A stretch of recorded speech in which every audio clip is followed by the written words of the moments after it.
Let go.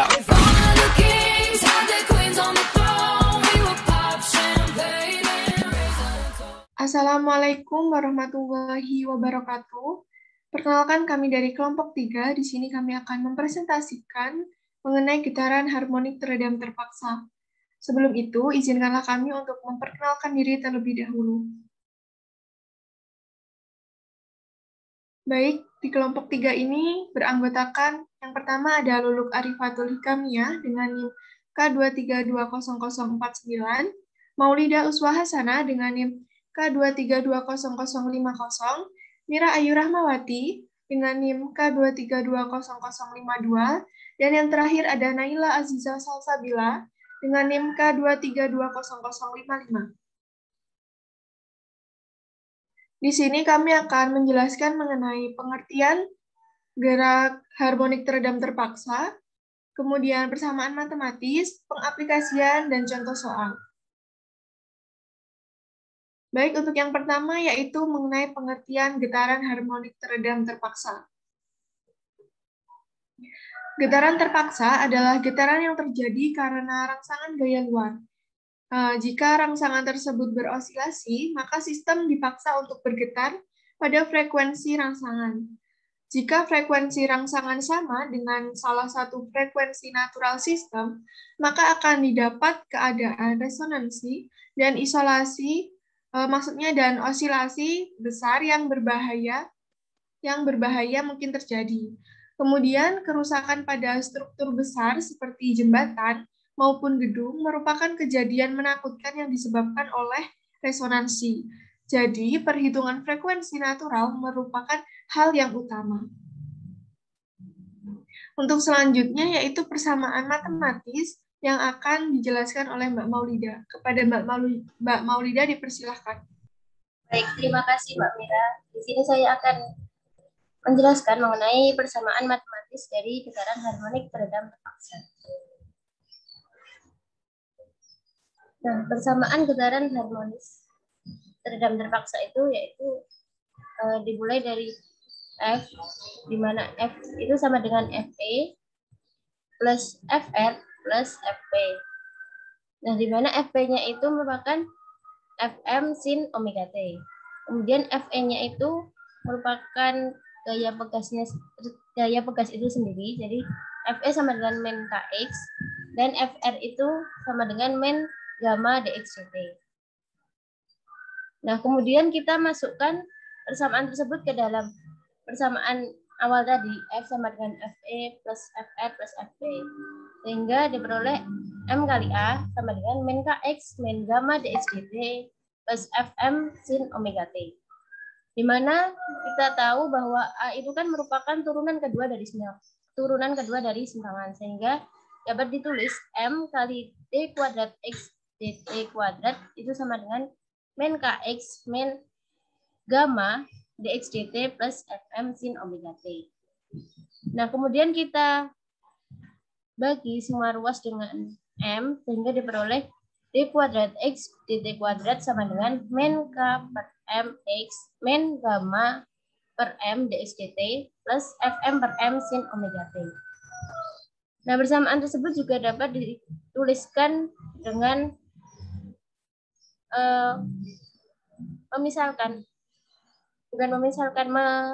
menyimbolkan dengan turunan kedua X sama dengan min omega 0 kuadrat X min 2 beta dxdt plus Fm per M sin omega T. Nah, kemudian kita pindah ruas yang ada variabel X-nya sehingga diperoleh turunan kedua X plus omega 0 kuadrat X plus 2 beta dxdt sama dengan Fm per M sin omega T. Nah, kemudian kita substitusikan di mana X itu sama dengan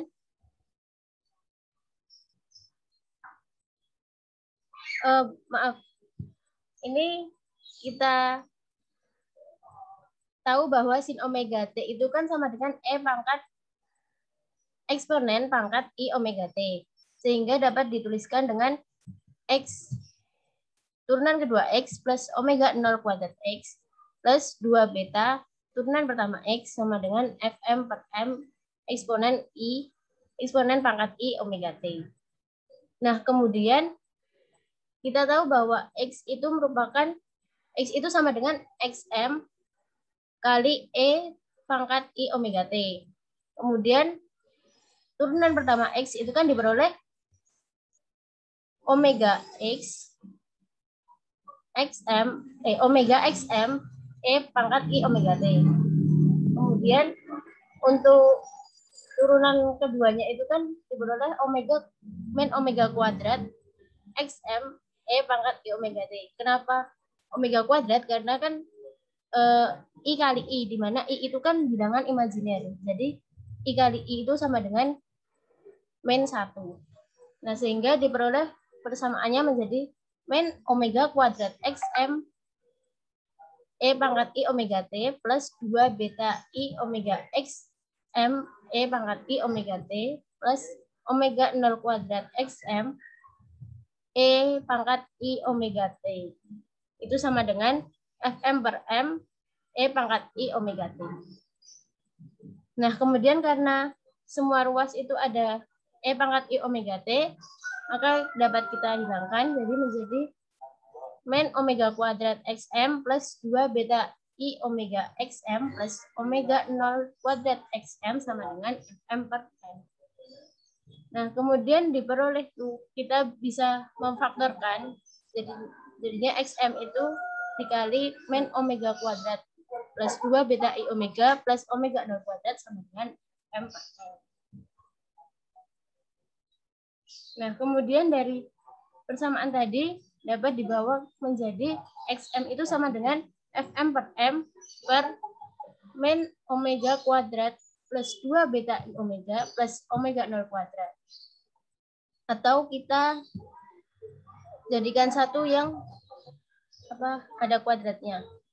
Sehingga menjadi XM sama dengan Fm per M per omega 0 kuadrat min omega kuadrat plus 2 beta I omega.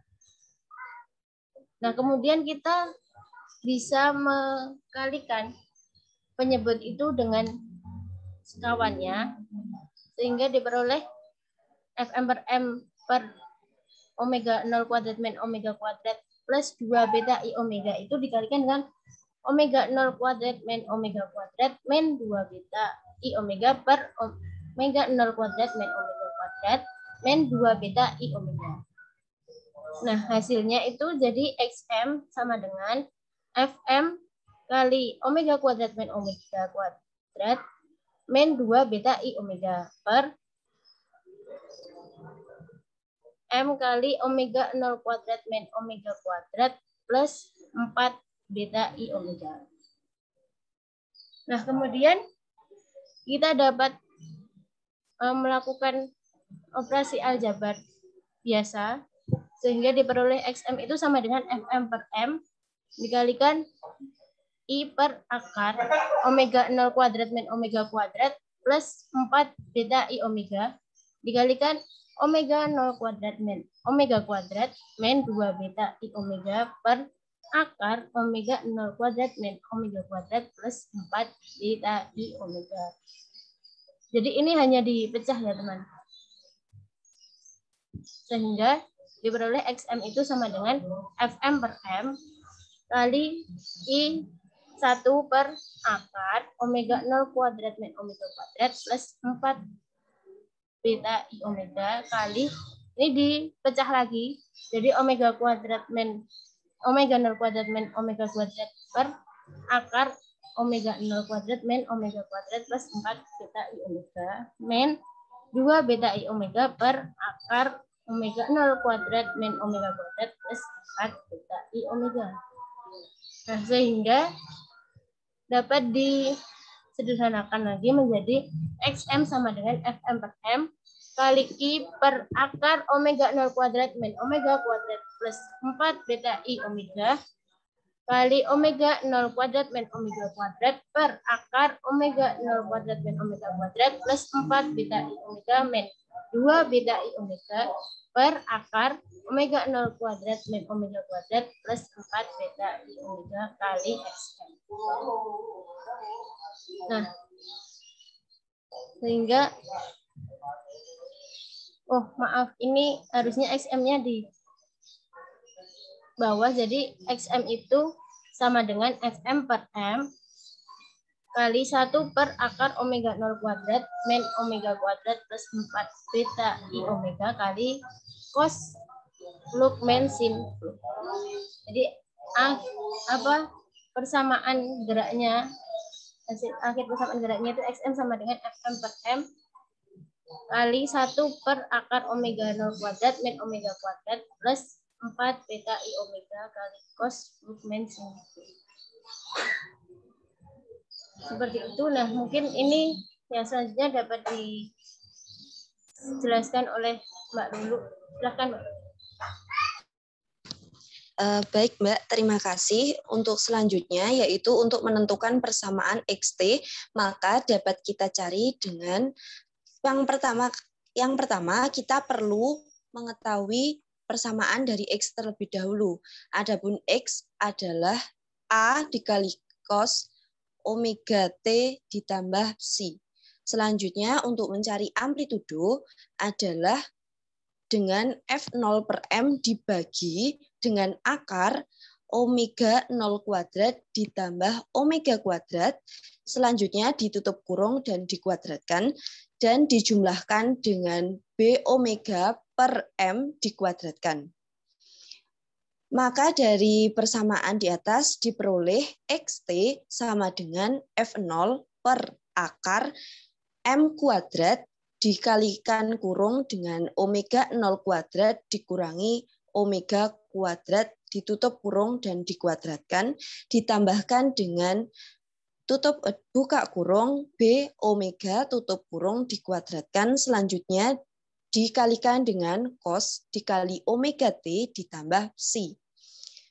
Perlu diketahui saat omega 0 bernilai sama dengan omega, maka persamaan XT-nya adalah F0 per akar B omega kuadrat dikalikan dengan cos dikalikan dengan omega T plus P. Saya kembalikan, Mbak. Terima kasih. Baik, terima kasih untuk Mbak Maulida dan Mbak Lulu. Untuk selanjutnya yaitu pengaplikasian dari getaran harmonik teredam terpaksa. Yang pertama yaitu kami telah mereview jurnal yang pertama dengan judul Model Getaran Bangunan N lantai untuk N lebih besar sama dengan 1 dan analisis respon struktur akibat gaya kinetik gempa bumi yang ditulis oleh Nuqtoh Arfawi, Kurdi, dan Wijianto. Oke, pada makalah ini dari getaran bangunan satu lantai dengan sistem SDOF dan N lantai dengan sistem MDOF sebagai gerak harmonik teredam terpaksa. Kemudian gaya pemaksa atau gaya luar yang menyebabkan struktur bangunan berosilasi adalah gaya kinetik yang dihasilkan dari pergerakan tanah akibat gempa bumi. Besarnya gaya yang berlaku pada struktur bangunan dipengaruhi oleh magnitudo dari gempa, jarak epicenter, kemudian lama gerakan tanah, kondisi tanah, serta besar frekuensi. Untuk selanjutnya itu model getaran bangunan satu lantai. Dalam menganalisa pergerakan bangunan satu lantai, pergerakan tersebut dapat disederhanakan dengan mengidealisasikan bangunan sebagai sistem dengan derajat kebebasan tunggal atau SDOF, yaitu single degree of freedom. Next. Nah, berikut adalah sistem SDOF, merupakan sistem massa yang mengalami perpindahan dalam satu arah saja, yaitu arahnya horizontal. Nah, sebagai ilustrasinya, komponen dasar dan kesetimbangan gaya yang bekerja dari sistem SDOF dapat dilihat pada gambar 1. Nah, jadi ini ya teman-teman, pada gambar 1 ini sistem SDOF yang A itu, gambar A, merupakan komponen dasarnya. Nah, kemudian yang B merupakan kesetimbangan gaya-gayanya yang ada pada komponen tersebut. Next.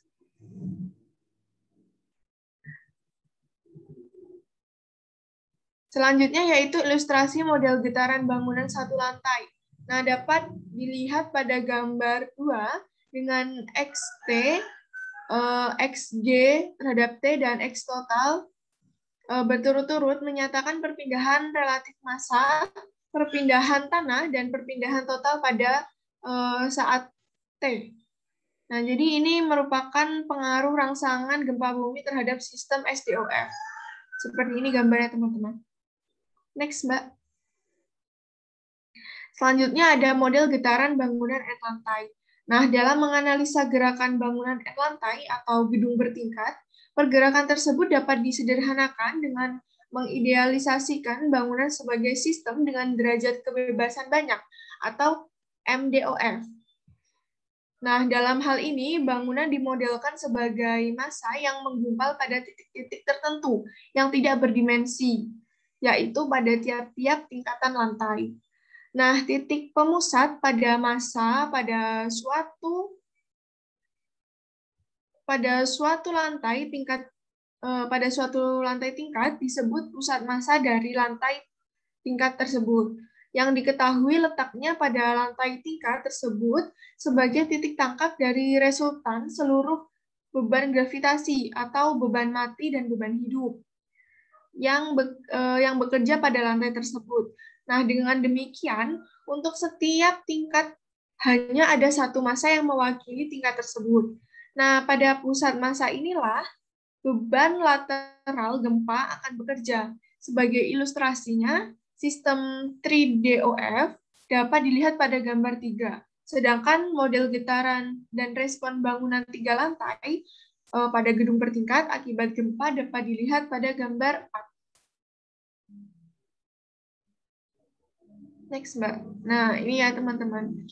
Ini untuk yang gambar A, kemudian ini untuk gambar B. Gambar A ini komponen dasarnya, kemudian gambar B ini diagram kesetimbangannya. Next, Mbak. Bisa turun ke bawah, Mbak.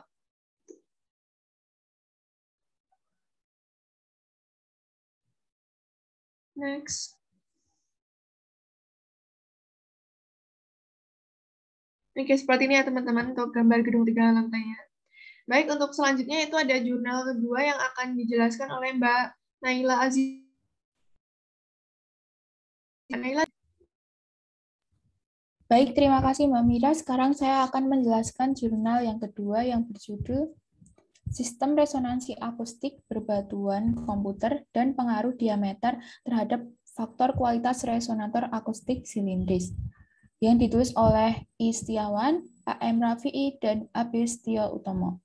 Penelitian dilakukan terlebih dahulu menyusun suatu sistem resonansi akustik berbatuan komputer, seperti gambar yang di sini. Lalu next, Mbak. Lalu sistem yang relatif sederhana yang dapat mengalami osilasi harmonik teredam terpaksa adalah resonator akustik yang terbuat dari pipa silinder dengan kedua ujungnya terbuka. Gaya pemacu atau pemaksa atau disebut driving force sinusoidal diberikan oleh sumber bunyi seperti speaker yang dihubungkan dengan function generator. Tanggap resonator dapat dideteksi dengan mikrofon yang diletakkan di dalamnya. Dengan sistem ini,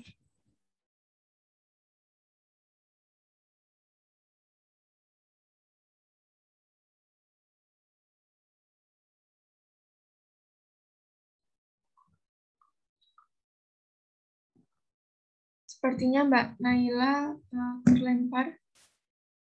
Mungkin bisa saya lanjutkan. Sampai mana Mbak Maulida? Permisi masuk dengan sistem ini itu Mbak. Paragraf kedua yang kalimat terakhir. Paragraf pertama kalimat terakhir. Oh baik. Dengan sistem ini, gejala resonansi akustik dapat diamati dan dipelajari dan faktor kualitas atau quality control-nya. Rongga resonator dapat ditentukan. Nah, kemudian pada gambar 3.A adalah tampilan antarmuka atau interface perangkat lunak. osiloskop 2.51 pada layar monitor yang memperlihatkan sinyal tanggap mikrofon berupa bentuk gelombang sinusoidal saat terjadi resonansi pada frekuensi sekitar 243 Hz. Sedangkan gambar 3.B memperlihatkan sinyal tanggap mikrofon dengan menggunakan fasilitas FFT pada perangkat lunak. Nah, dengan fasilitas FFT ini, perangkat lunak osiloskop 2.51 ini dapat berperan sebagai spektrum analyzer. Nah, terjadinya resonansi diidentifikasi dengan memperlihatkan besar amplitudo atau intensitas sinyalnya. Next, Mbak. Nah, seperti ini ya teman-teman gambarnya. Ini merupakan foto sistem eksperimen resonansi akustik dengan bantuan komputer. Nah, di sini juga untuk tadi Mbak, ya. Untuk nomor-nomornya ini kan sudah ada. Nah, ini keterangannya sebagai seperti yang di bawah ini. Di nomor 1 ini sebagai speaker. Kemudian untuk nomor 2 ini ada receiver dan lain sebagainya. Next, Mbak. Nah, untuk yang selanjutnya ini merupakan tampilan antarmuka perangkat lunak. Untuk yang gambar gambar 3.A itu merupakan tampilan antarmuka perangkat lunak osiloskop 2.51 pada layar monitor yang memperlihatkan sinyal tanggap mikrofon saat terjadi resonansi pada frekuensi sekitar 243 Hz. Nah, kemudian yang gambar 3.B ini transformasi Fourier cepatnya. Nah, dari sinyal tanggap pada gambar 3.A yang diperoleh dengan menggunakan fasilitas FFT pada perangkat lunak osiloskop 2.51. Next, Mbak. Oke, baik. Secara teori untuk frekuensi F sama dengan 243 Hz dan dengan diameter yang diperoleh bahwa CD sama dengan 2,36, sedangkan CR sama dengan 2,86 kali 10 pangkat 5, dan untuk L sama dengan 650 mm. Kemudian C-nya sama dengan 3,44 pangkat kali 10 pangkat 5 mm per sekon. Nah, perbedaan antara hasil eksperimen dan teori untuk terapan CR dan CD ini terutama disebabkan oleh adanya pantulan-pantulan bunyi dari dinding ruangan dan benda-benda lain di dalam ruangan seperti meja dan kursi. Nah, kemudian pantulan-pantulan bunyi tersebut menimbulkan gelombang tekanan di dekat tiap ujung pipa resonator, yang fasenya itu dapat mempengaruhi besar tenaga yang diradiasikan dari pipa. Nah, sebagai usaha untuk memperbaiki hasil eksperimen, disarankan peneliti melakukan penelitian dilakukan di dalam ruangan yang memiliki efek pantulan yang minimal. Nah, pengukuran dapat juga dilakukan di luar ruangan untuk mengurangi efek pantulan bunyi, tetapi harus dapat mengatasi gangguan berupa bunyi-bunyi dari lingkungan sekitarnya. Seperti itu. Untuk selanjutnya saya akan mengenai menjelaskan contoh gerak harmonik ya, Mbak Mira. Ya, Mbak Naila. Selanjutnya ini akan dijelaskan oleh Mbak Naila. Kepada Mbak Naila dipersilakan. Contoh dari getaran harmonik teredam terpaksa dalam kehidupan sehari-hari. Yang pertama adalah mesin pecah jika sebagian benda yang beresonansi terhadap bagian benda yang bergerak. Yang kedua, tentara yang berbaris dalam irama melintasi jembatan seperti mengatur getaran resonansi dalam struktur dan dengan demikian menyebabkan jembatan runtuh. Dari Sirait Ratni, Fisika Gelombang tahun 2020. Yang ketiga, ayunan yang dinaiki oleh seseorang. Yang keempat, getaran gedung ketika terjadi gempa bumi. Lalu contoh getaran yang arahnya sinusoidal adalah gelombang air laut, gelombang bunyi seperti siulan, geras kristal yang dibunyikan dengan menggesekkan ujung jari pada bibir gelas, dan suara yang dihasilkan garbutala. Yang ketiga adalah gelombang cahaya.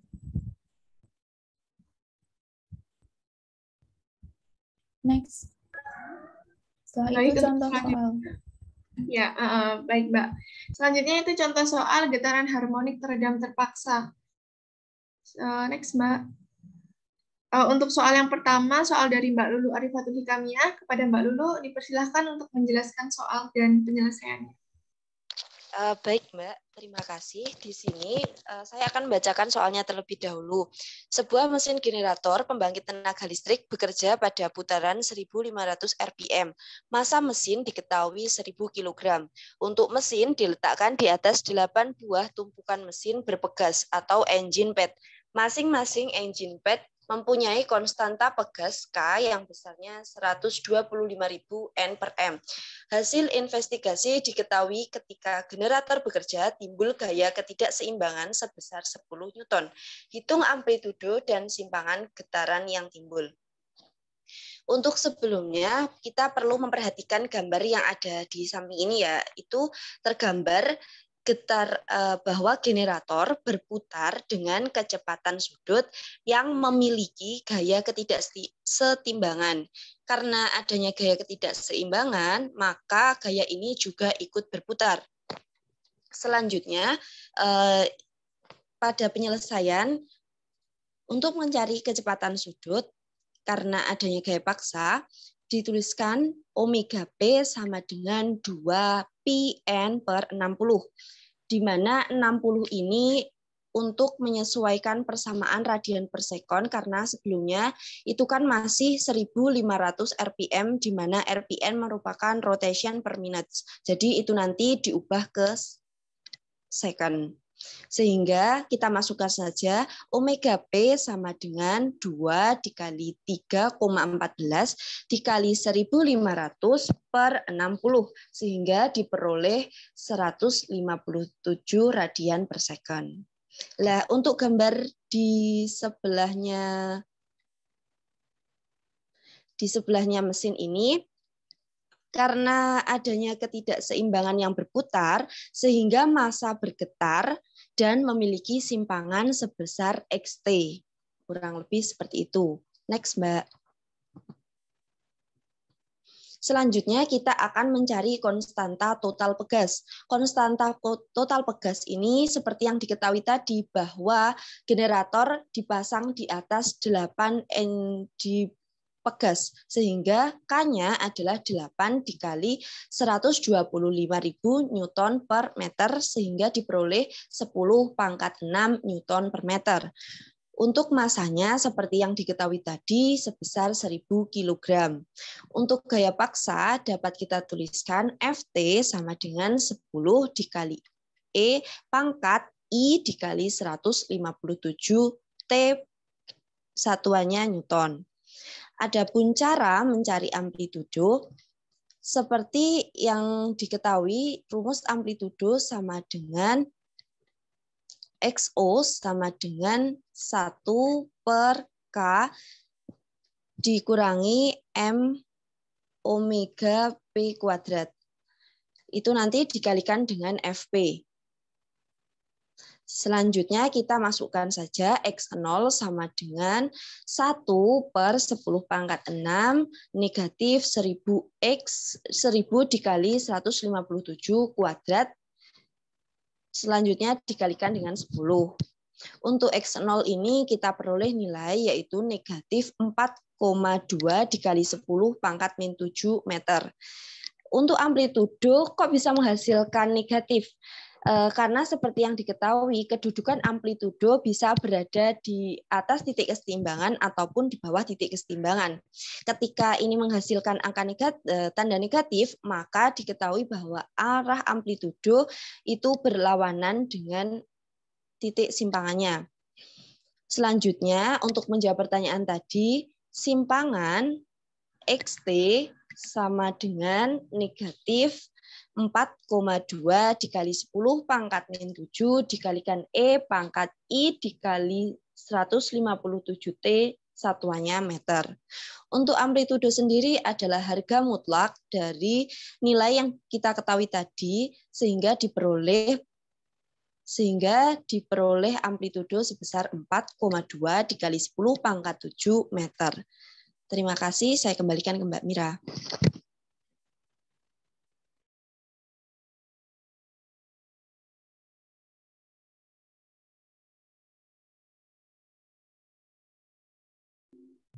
Baik, untuk soal selanjutnya, soal dari Mbak Maulida.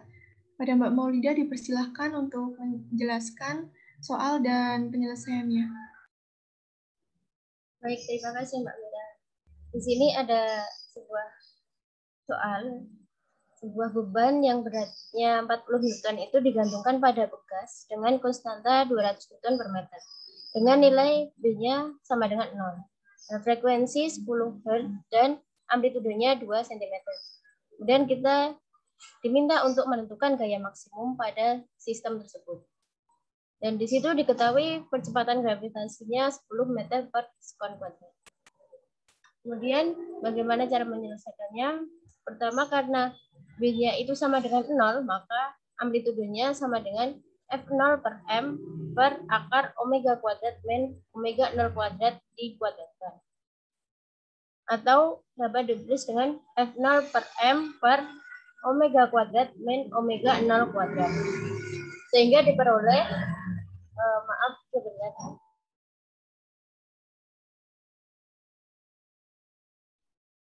Sehingga diperoleh F0 sama dengan M kali A kali omega kuadrat min omega 0 kuadrat.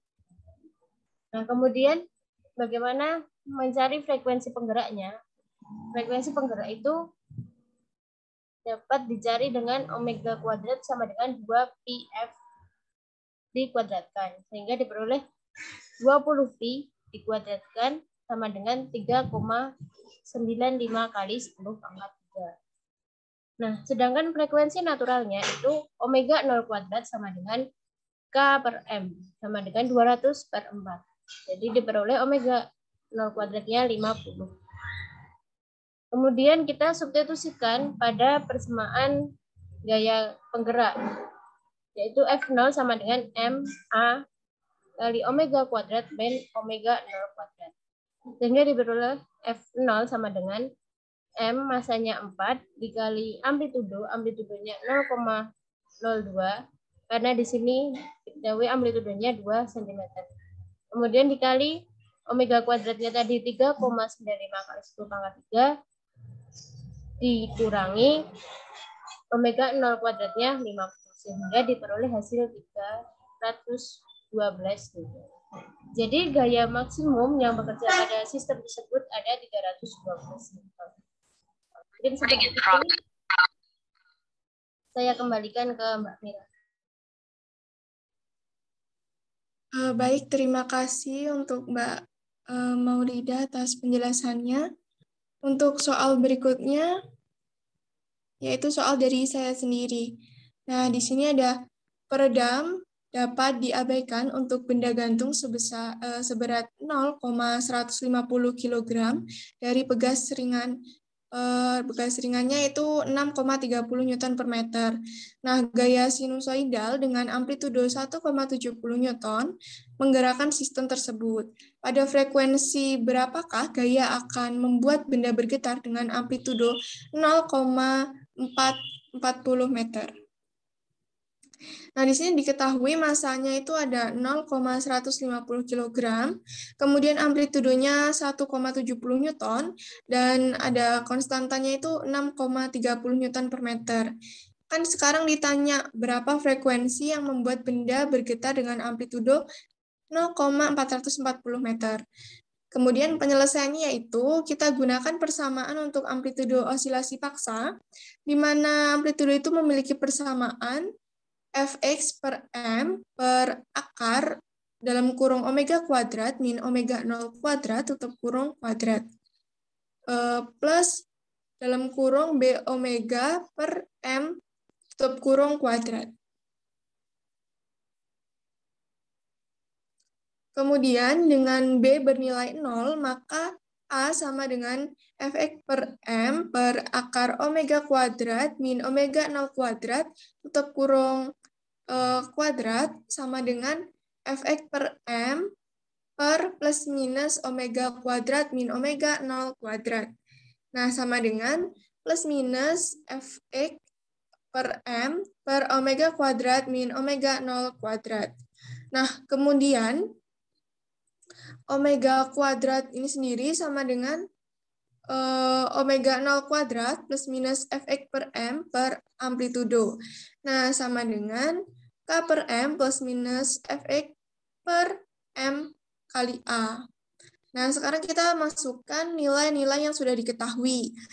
Kita masukkan untuk K-nya tadi kan bernilai 6,30 Newton per meter, dibagi dengan nilai dari M-nya 0,150 kg. Plus minus, untuk gayanya tadi kan ada 1,70 Newton per masanya 0,150 kg dikali dengan amplitudonya 0,440 meter. Sehingga menghasilkan nilai omeganya itu 8,23 radian per sekon atau 4,03 radian per sekon. Nah, kemudian kita kan sudah tahu untuk persamaan frekuensi yaitu omega per 2pi. Kemudian menghasilkan nilai F sama dengan 1,31 Hz atau F sama dengan 0,641 Hz. Demikian penjelasan soal dari saya. Untuk soal yang terakhir, yaitu soal dari Mbak Naila Aziza Salsabila. Kepada Mbak Naila dipersilahkan. Baik, terima kasih Mbak Mira. Saya akan menjelaskan soal seorang bayi memantul ke atas dan ke bawah di tempat tidurnya. Masa bayi tersebut adalah 12,5 kg dan tempat tidurnya dapat dibuat menjadi pegas ringan dengan kekuatan konstan 700 Newton per meter. Tidak lama kemudian, bayi itu belajar untuk melompat dengan amplitudo maksimum dan usaha minimum dengan cara menekuk lututnya pada frekuensi berapa. Jika dia menggunakan tempat tidur sebagai trampolin, berapa amplitudo osilasi minimumnya. Jadi penyelesaiannya adalah yang pertama, kita mencari frekuensi. F0 sama dengan omega 0 dibagi 2pi, sama dengan 1 per 2pi, sama dengan akar K per M, lalu hasilnya adalah 1 per 2pi akar dikali akar 7 kali 10 pangkat 2 Newton per meter dibagi 12,5 kg. Dan hasilnya adalah 1,19 Hz. Next. Setelah mencari frekuensi, kita mencari amplitudo osilasi minimumnya. Diketahui X sama dengan A cos omega T, V sama dengan dx per dt, sama dengan min A omega sin omega T, dan A sama dengan dv per dt, sama dengan min A omega kuadrat cos omega T. Jadi percepatan maksimumnya adalah A omega kuadrat. A omega kuadrat sama dengan G, atau A sama dengan G per omega kuadrat, sama dengan G K per M, dan sama dengan Gm per K. Jadi hasilnya percepatan maksimum amplitudo osilasi minimumnya adalah 9,8 M per S kuadrat dikali 12,5 kg dibagi 7 kali 10 pangkat 2 Newton per meter. Hasilnya adalah 17,5 cm. Jadi amplitudo osilasi minimumnya adalah 17,5 cm. Kembali ke Mbak Mira. Baik, terima kasih untuk Mbak Naila dan teman-teman semua yang telah menjelaskan materi tentang getaran harmonik teredam terpaksa. Demikian presentasi dari kelompok kami, kurang lebihnya kami mohon maaf. Kami akhiri, wassalamualaikum warahmatullahi wabarakatuh. Waalaikumsalam warahmatullahi wabarakatuh.